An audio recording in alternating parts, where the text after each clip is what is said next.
Good morning! Ay, good noon na pala, no? Good noon. So, nasa farm na naman tayo ng petchay. O, yan.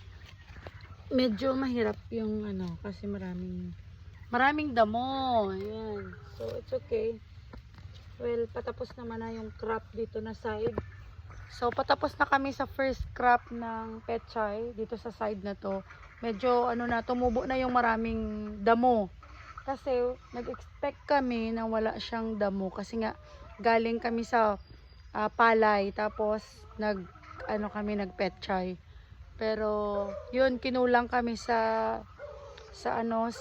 herbicide ba yun.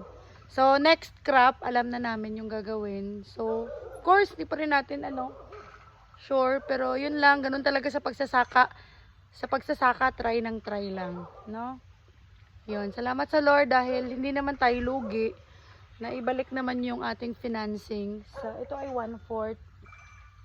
Pero medyo alanganin tong area na to. Kasi nga malilim siya. So kailangan kasi sa petchay open.